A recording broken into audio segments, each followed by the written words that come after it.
being such a simple dish, the recipe that I'm going to show you today goes by a lot of names. I call it pan tomaca. It's also called pan con tomate, pan tomaquet in Catalan. It really has countless names, and they all describe exactly what it is. Basically, this Spanish dish is a combination of bread rubbed with tomato slices and garlic. It comes from Catalunya, which is the region in the northeastern part of Spain where Barcelona is.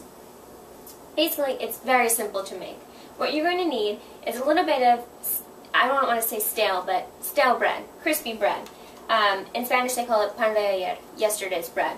If you don't have day-old bread, you can also buy fresh and put it in the toaster for a couple seconds and crisp it up. What you want is basically like a rough surface. You can hear here as I rub it, it kind of gives off a gritty sound. And the reason we want that, as you'll see now, is because as we rub the garlic and the tomato across it, we want the bread to be rough enough to break down the surface of both the garlic and the tomato.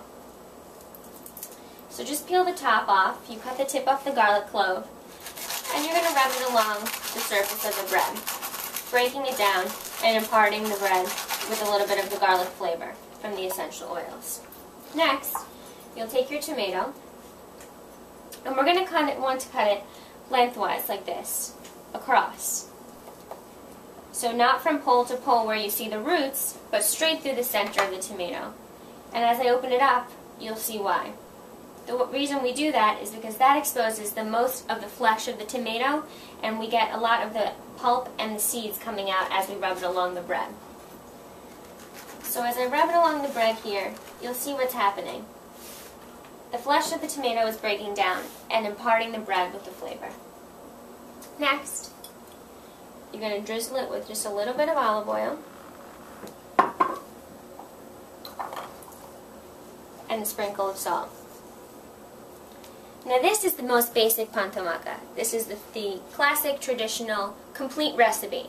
But if you want to take it a step further, of course we do, is you're going to add some toppings to it, whatever kind of toppings you like. The most traditional is a little bit of jamón serrano, which is basically a Spanish version of the Italian prosciutto ham, which you may already know, and is actually also easier to get in the States. If you're not into that, you can put a little bit of Italian sopressata, which is a spicy sausage, or the Spanish chorizo version. They're a little bit different. The chorizo has a little bit of spicy paprika, which gives it a different flavor, but they're both kind of the same type of spiced sausage. Moving away from the meats, you can put a little bit of cheese. I would recommend a manchego cheese, which is another sheep's milk cheese from Spain. You could also use a little bit of white anchovy fillets. That's delicious. And even going away from the more traditional aspects, we could put a little bit of microgreens. That would be a nice crisp topping. Or a little bit of hummus, chickpea puree, or some olive tapenade.